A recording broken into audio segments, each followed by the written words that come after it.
Imagine throwing a $220 billion party, right?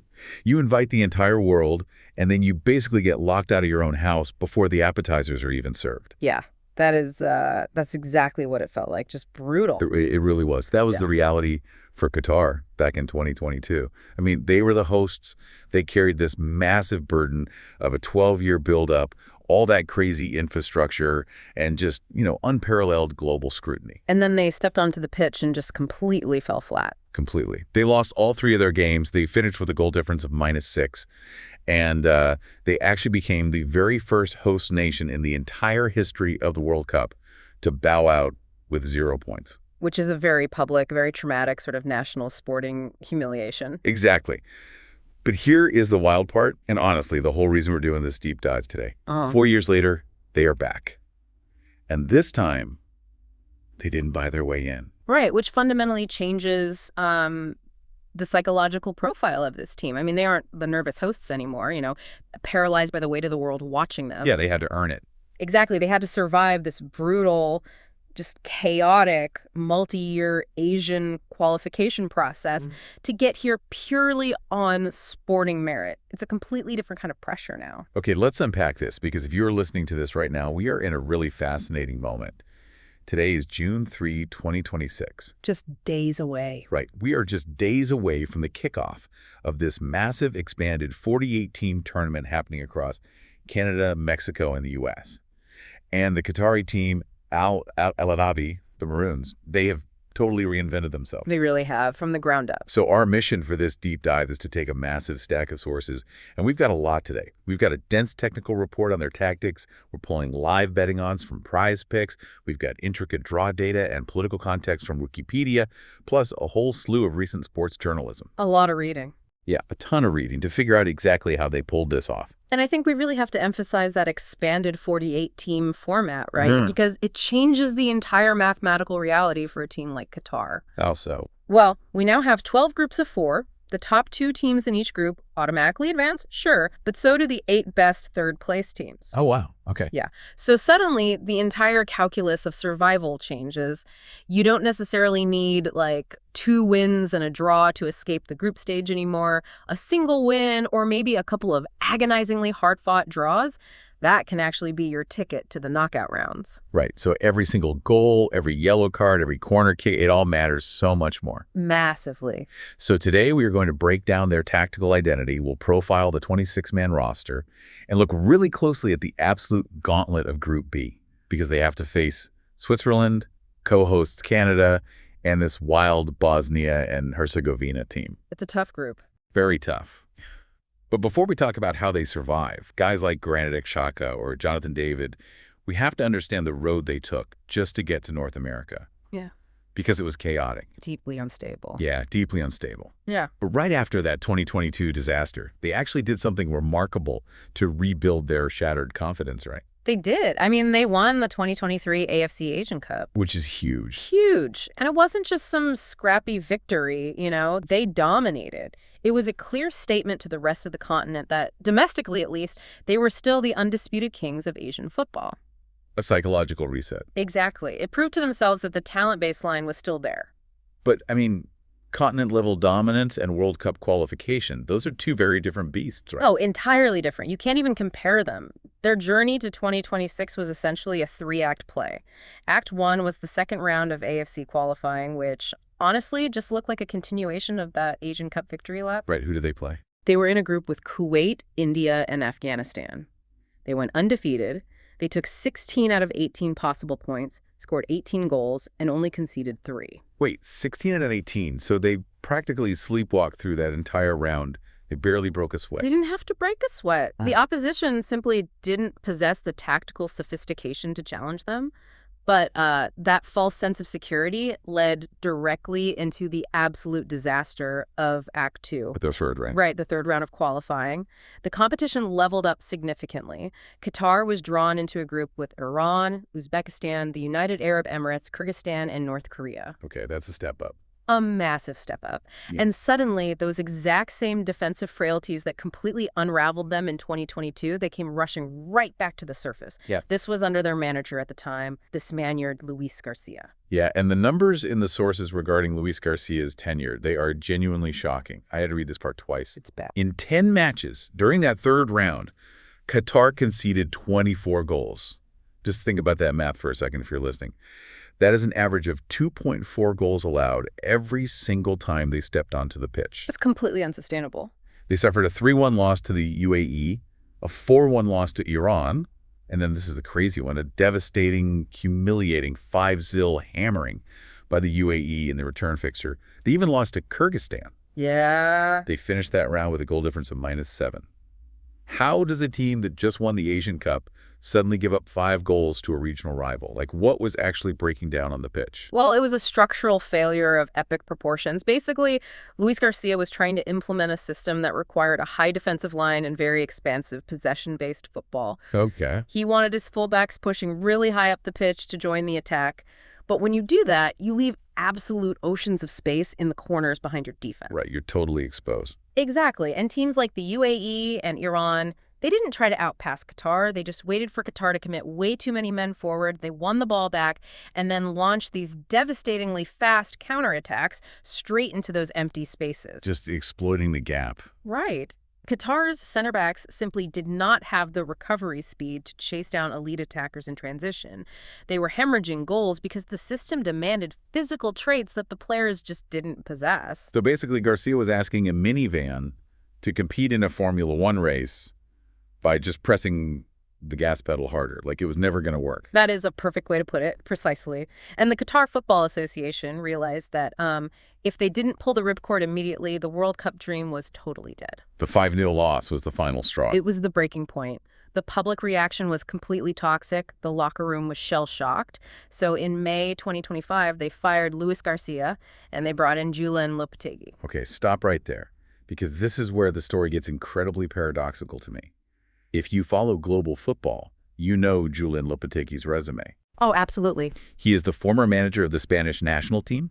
He managed Real Madrid. He managed Sevilla. Some of the biggest clubs in the world. Right. And these are institutions that define themselves by possession-based, beautiful, dominating, attacking football. So, the Federation fires a Spanish coach for playing too open, and they replace him with arguably the most famous Spanish possession coach available, hoping he'll build a gritty, counter-attacking low-block team. How does that math work? I know, it sounds crazy. But what's fascinating here is the sheer, unadulterated pragmatism of both the Federation and Lopetegui himself. Pragmatism. Yeah. Lopetegui is a brilliant tactician, but he is not an ideologue. He didn't come to Doha to implement tiki-taka or play expansive, beautiful football. He knew what he had to work with. Exactly. He looked at the players he had in the dressing room. He looked at the videotape of those 24 goals they had just conceded, and he realized that survival required a completely different blueprint. So he just flipped the script. He immediately abandoned the idea of dominating the ball against superior opposition. Instead, he focused entirely on defensive structure, creating this rigidly compact mid to low block and maximizing the efficiency of set pieces. There's a quote from Lopetegui in the technical report that I think perfectly captures this psychological pivot. Oh, the one about competing. Yeah, he said, "I am not worried about whether we face Bosnia, Italy, Wales, or Switzerland. What concerns me is how we compete. In theory, any of those teams may be stronger than us, but they have to prove that on the pitch. Our job is to defend our chances and compete from the first minute." It's a masterful reframing of expectations. I mean, he is openly acknowledging to his own players that Qatar might be outmatched on paper. Making the pressure off. Exactly. He is stripping away the crippling pressure to be the protagonist of the match. He's basically saying, we don't need the ball, let them have the ball. We just need to control the space. Wow. And under his guidance, Qatar managed to scrape together a 3-2 win against Uzbekistan and a massive, really gritty 3-2 home win against group leaders Iran. Which was just enough. Right. It was just enough to barely secure fourth place in the group and keep them alive for Act 3, which was the fourth round of qualifying playoffs. Right. And that fourth round was a tense three-way mini-tournament between Qatar, Oman, and the UAE. Qatar grinds out this really tense 0-0 draw against Oman, which sets up a do-or-die playoff against the UAE on October 14th, 2025. At the Jassim bin Hamad Stadium in Doha. Yeah, and remember, the UAE had just beaten them 5-0 a few months prior under Garcia.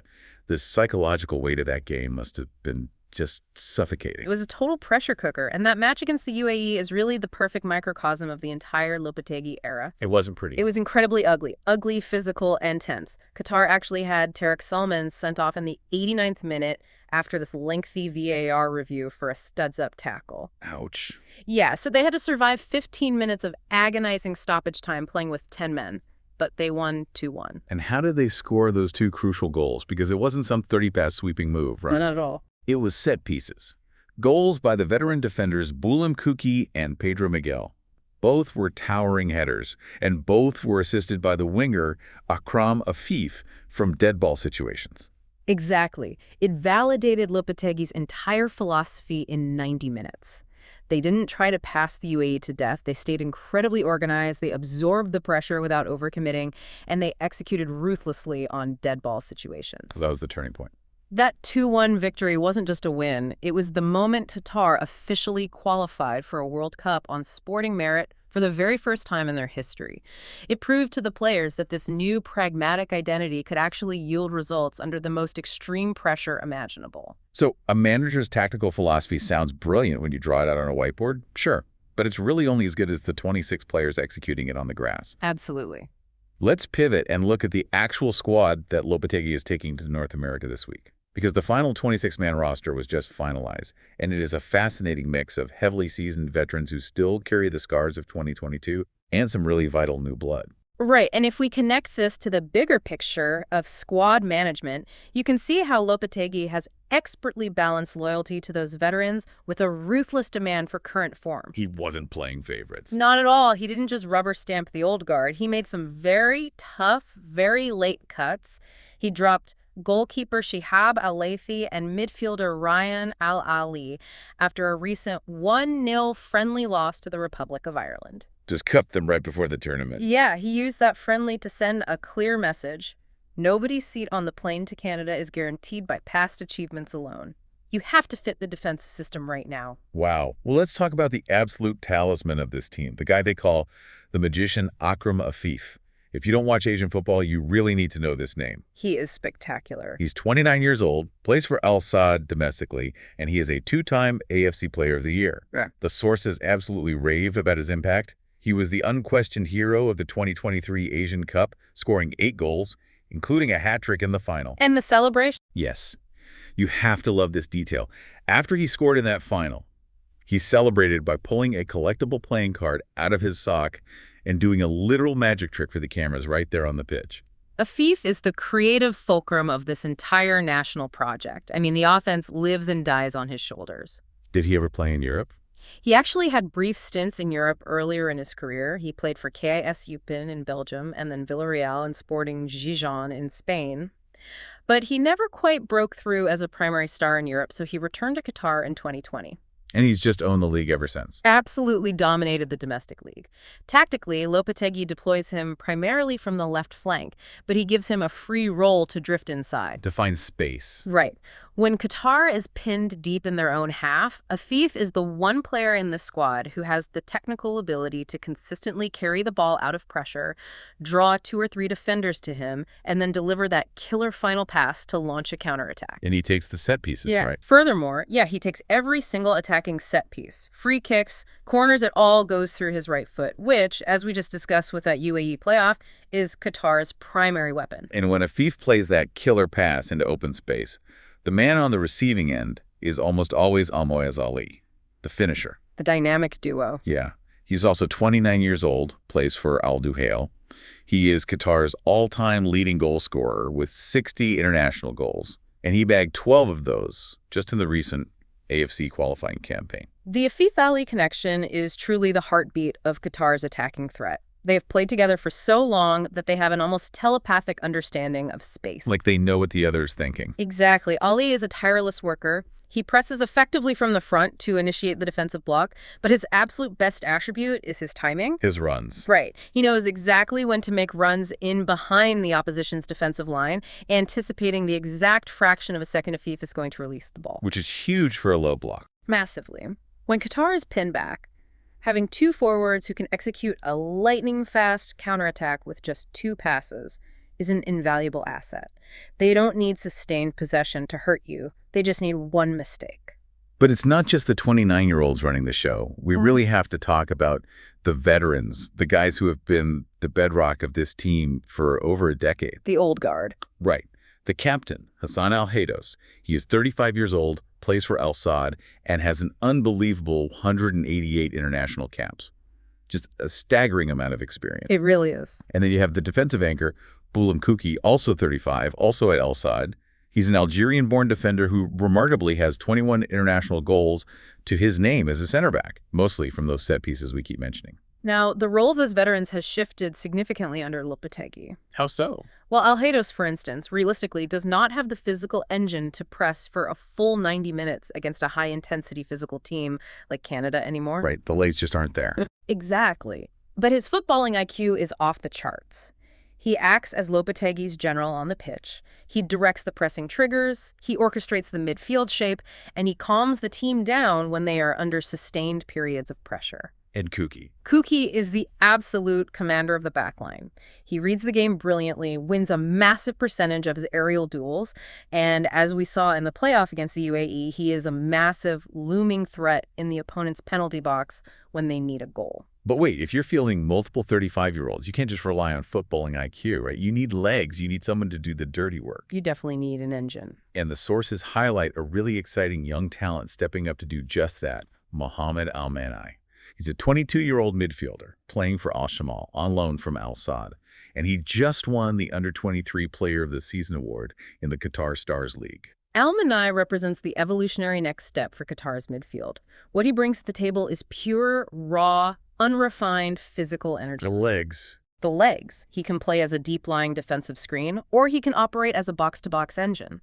In a tournament where Qatar is going to spend long stretches chasing the ball against physically superior European and North American teams, having a 22-year-old dynamo who can cover massive amounts of ground, close down passing lanes, and win second balls, it's absolutely critical to supporting those older veterans. He basically does the running so Al-Haydos doesn't have to. Exactly. Okay, looking at this roster list, I'm noticing a massive trend here.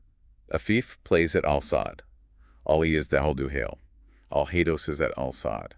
Kouki is at Al Sadd. Al-Manai is technically an Al Sadd player on loan. There's a pattern. Yeah. So it's almost like they aren't a traditional national team at all, because almost the entire core of the roster plays domestically together in the Qatar Stars League, and the vast majority of them grew up together in the state-funded Aspire Academy. Right. They possess the tactical synchrony of a club team playing in a World Cup. They don't need a month-long training camp to learn each other's tendencies. They know exactly where their teammates are going to be on the pitch before they even look up. That is true, but this raises a profoundly important question, though. You are absolutely right that their long-term cohesion is their greatest asset. It allows them to maintain a rigid, disciplined defensive shape because the verbal and nonverbal communication is instant. Right. However, this exact same domestic comfort zone is arguably their most fatal flaw. Wait, how is knowing your teammates too well a flaw? That sounds like a dream for an international manager. Because the environment they are perfectly adapted to the Qatar Stars League, it does not operate at the tempo, the speed of thought, or the physical intensity of the English Premier League, the German Bundesliga, or even the top South American leagues. The level of competition. Right. When we look at the 26-man squad list, the most glaring, terrifying statistic is that only one single player, the defender, Hammam Ahmed, plays his club football outside of Qatar. And let me jump in here because I looked up where Hammam Ahmed plays. He plays for Cultural Leonesa. Right. Which sounds lovely, except they are in the Spanish lower leagues. So their one European player isn't even playing against Real Madrid or Barcelona. He's playing in the third tier of Spanish football. Exactly. That is a massive, massive drop-off from playing against a guy like Bayern Munich's Alphonso Davies. It's a completely different world, and that lack of exposure to elite tempo brings us to the actual X's and O's of how Lopetegui sets this team up to survive. It's the tactics. Right. The technical report outlines that they generally start on paper in a 4-2-3-1 formation, but the moment they lose possession, that shape immediately drops into a very compact 4-5-1 mid to low block. Let's visualize this for you listening. If you're wondering what a low block actually looks like, imagine a hockey team killing a penalty. That's a great comparison. Right. They don't chase the puck wildly around the boards. They pack the center of the ice, they block the shooting lanes, and they force the opposing team to just cycle the puck around the outside and take bad, low-percentage shots from terrible angles. That's what Lopetegui is doing on a grass field, right? That is a perfect analogy. Mechanically, a 4-5-1 mid-block is designed to completely condense the space in the middle of the pitch. Lopetegui uses a double pivot, 2 defensive midfielders, usually Ahmed Fathi and Asim Madibo, who sit right in front of the 4 defenders. And what's their job? Their job is not to play beautiful sweeping passes. Their job is to act as a human shield. They break up opposition attacks, they tackle, they intercept, and they force the other team to play the ball out to the wings, away from the high-danger areas in front of the goal. And then what happens? Once the ball is forced wide, the Qatari fullbacks engage, and the entire midfield shifts over to swarm the ball carrier against the sideline. And when they finally win the ball back, they don't mess around with slow build-up play in their own half. They immediately look up for Afif on the left wing, hoping he can spark that telepathic connection with Al-Muazzali up top to catch the other team out of position. Fast and direct. Plus, as we keep saying, they play for set pieces. They want to draw fouls in the attacking half so the game stops. The big defenders like Kuki and Lucas Mendez can jog up the field, and Afif can deliver a lethal cross into the box. Precisely. But here is where that lack of European club experience becomes a massive, potentially catastrophic vulnerability. Tempo issue again. Right. Right. Because players like Fathi and Madibo don't face high-intensity, suffocating pressing week in and week out in their domestic league. They really struggle to transition the ball cleanly when an elite international team swarms them. So my pushback here is this immense scrad cohesion actually a trap? How do you mean? I mean, it's great that they all understand each other, but if the overall speed of their mental processing is permanently calibrated to the slower tempo of the Qatar Stars League, won't that echo chamber just shatter the second they face a chaotic, high-energy European or North American press? It's a huge risk. You can't just park the bus for 90 minutes against elite teams. Yeah. Eventually, the dam breaks. What's the pressure release valve? Well, that echo chamber shattering is the exact nightmare scenario the coaching staff is trying to avoid. If Fafi and Madibo get aggressively pressed, panic, and lose the ball in their own half, they can't get the ball to Afif. Cut off the supply line. Right. If Afif and Ali are completely isolated 50 yards up the pitch, Qatar has no outlet. They will be forced to just launch low-percentage, panicked long balls up the field, turn possession right back over, and invite relentless waves of sustained pressure until the defense inevitably cracks. Which is the Luis Garcia era all over again. That is exactly mechanically what happened when they conceded 24 goals under Garcia. And that explains why Lopetegui is so utterly obsessed with set pieces. It's a direct, pragmatic countermeasure to the echo chamber problem. Exactly. If you know your players can't reliably pass their way through a world-class high press, you bypass the press entirely. You hit a long ball, you fight for the knockdown, you draw a cheap foul, and suddenly the whistle blows. Game stops. The opponent's press is neutralized, and you get a free, organized opportunity to put the ball in the penalty box. Yeah. It's not pretty, but it's brilliant. It is the great equalizer in international football. But to execute a game plan that demands such extreme, unforgiving discipline, a team needs perfect preparation. Right. They need to test their low block against elite tempo and friendlies to recalibrate their internal clocks before the actual tournament begins. Which brings us to a part of the story that is, frankly, bizarre. The sources show that Qatar's preparation has been anything but perfect. Far from it. And I want to be very clear here for you listening. We are strictly reporting the facts as laid out in the Wikipedia data and the news sources provided. We're not taking any political sides here, but geopolitics have massively disrupted this team's World Cup run-up. Yeah, the reality of international sports is that it does not exist in a vacuum.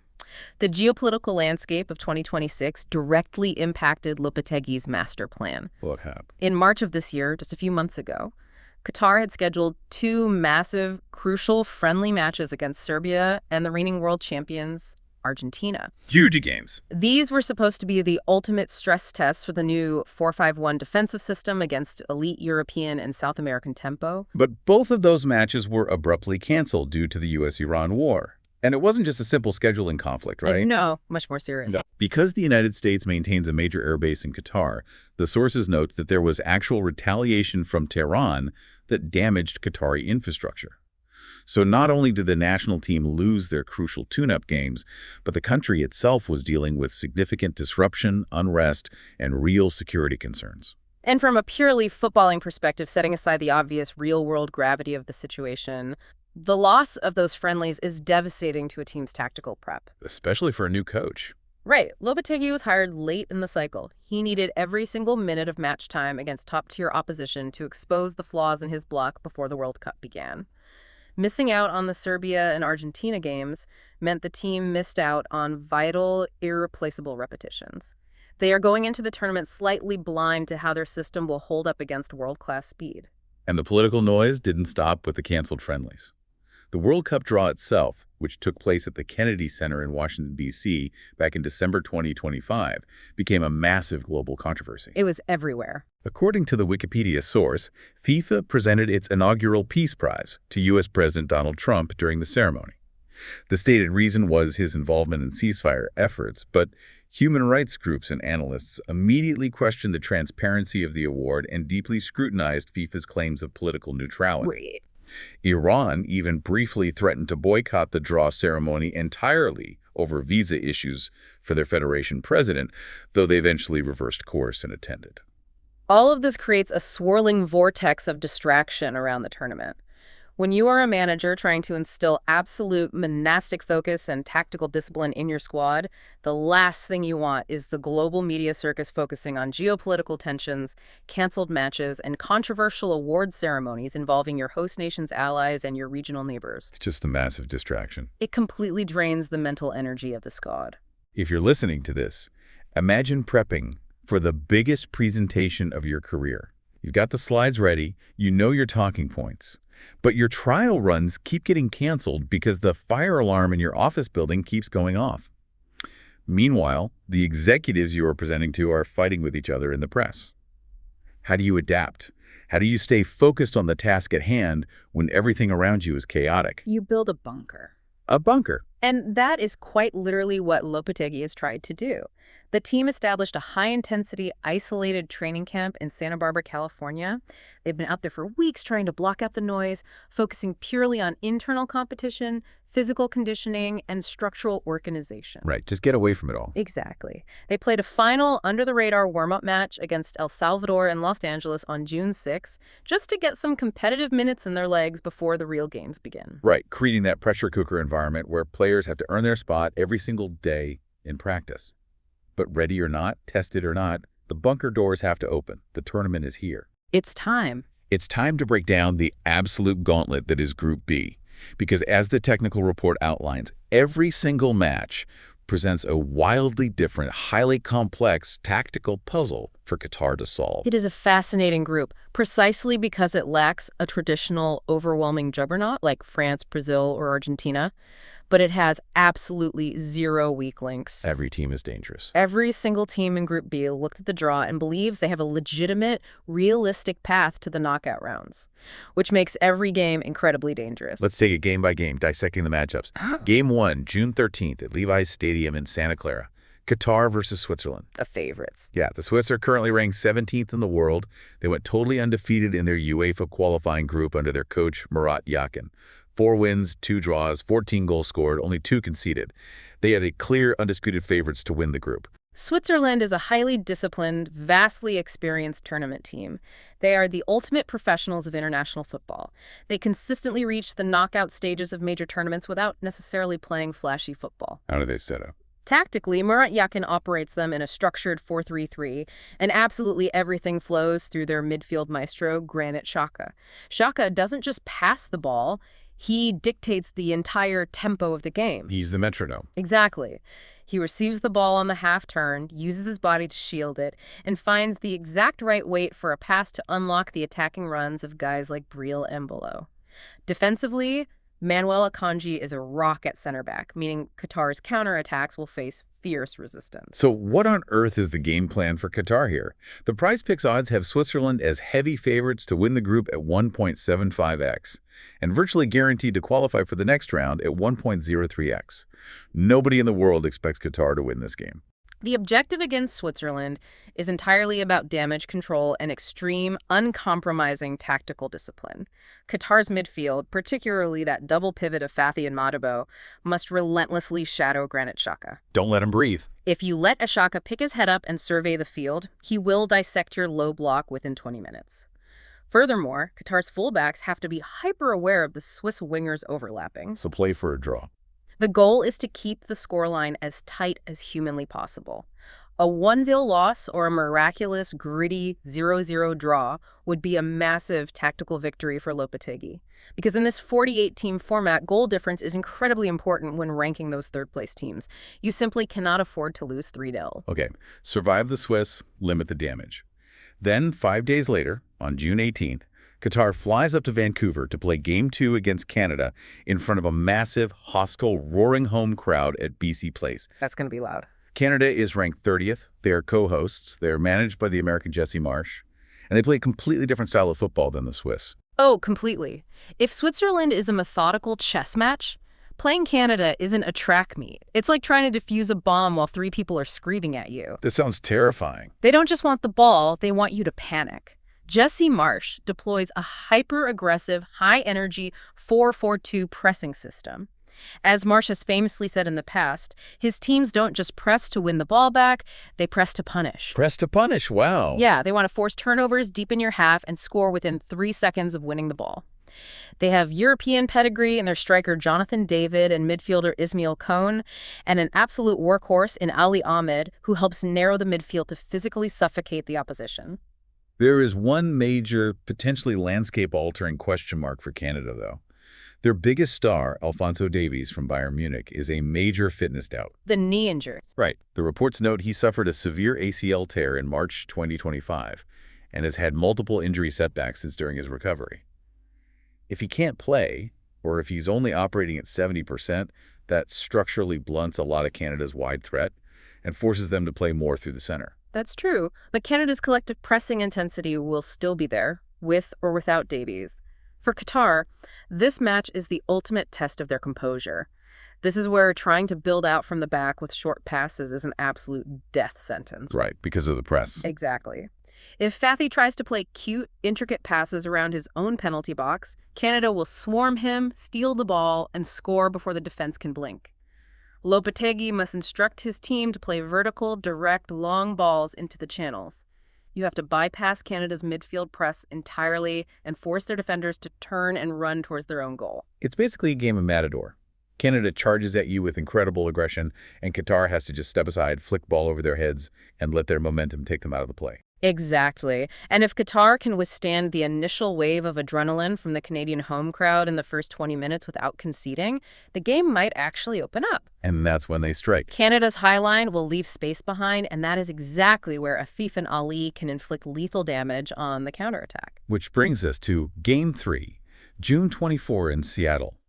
Qatar versus Bosnia and Herzegovina. The wild card. Seriously. Yeah. Bosnia is ranked 65th, which actually makes them the lowest-ranked team in the group. Qatar is slightly higher at 55th. Bosnia had a wildly chaotic qualifying run under their coach Sergej Barbarez.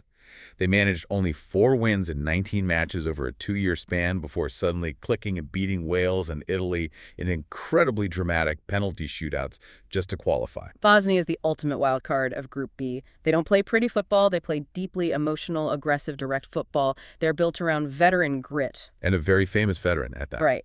The focal point of their entire tactical setup is the legendary striker Edin Dzeko, who is unbelievably playing in a World Cup as a starting striker at 40 years old. That's insane. He still managed to score 6 goals in qualifying.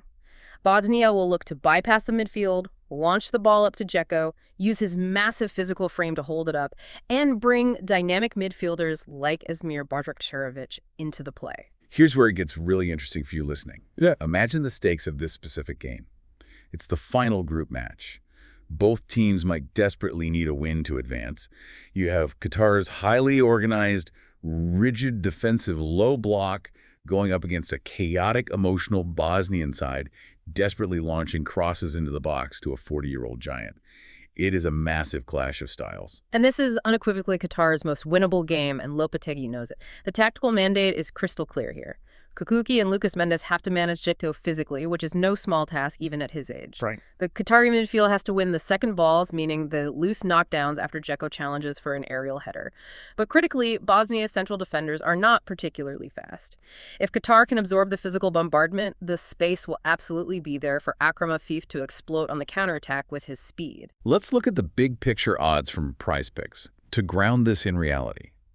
They have Qatar at 22.22x to win the group outright, so basically a massive long shot. Makes sense. But to qualify for the knockout stage, meaning finishing in the top 2 or grabbing one of those third-place spots, Qatar is sitting at 3.44x. That implies the odds makers believe there is a real mathematical chance they survive this group. And that is the beauty of the expanded 48-team tournament structure. You don't necessarily need 6 points to advance anymore. Just survive. If Qatar can frustrate Switzerland to limit their goal difference, survive the terrifying Canadian press to snatch a 1-1 draw, and use their counterattack to beat Bosnia 1-0, 4 points is almost certainly enough to advance as one of the 8 best third-place teams. It requires absolute tactical perfection and no mistakes from the defense, but the pathway absolutely exists. So what does this all mean for the legacy of this Qatari national team? I mean, 4 years ago, they were the punchline of their own extravagant party. They were overwhelmed by the pressure, outclassed tactically by every opponent, and they shrunk under the brightest lights imaginable on home soil. Yeah, but today they're a totally different beast entirely. The trauma of 2022 forced a deeply necessary, painful evolution. They proved their resilience by dominating the Asian Cup. They proved their grit by surviving the brutal, tense Asian qualifying playoffs against the UAE. They grew up. Under Julen Lopetegui, they have completely shed the illusion of being a dominant, possession-based team and fully embraced a rugged, pragmatic defensive identity. They know exactly who they are, a team that defends deep, relies heavily on the telepathic Afif-Ali connection on the counter, and treats every single set piece like it's a penalty kick. Yes, their lack of exposure to elite European club tempos remains a glaring, terrifying Achilles heel. But I want to leave you, the listener, with a final thought to ponder as you tune into Group B later this week. In modern international football, national team managers constantly complain that they only get a few scattered weeks a year to practice together. It's the biggest problem in international football. Right. They fly players in from all over the world, try to teach them a system in 3 days, and just hope for the best. It's exactly why international football is often slower, clunkier, and less cohesive than top-tier club football. Which brings us to the ultimate fascinating paradox of this Qatari squad. Exactly. Almost the entire Qatari team plays together week in and week out in the domestic Qatar Stars League. They grew up together in the exact same state-run academies. They spent 15 years playing alongside one another.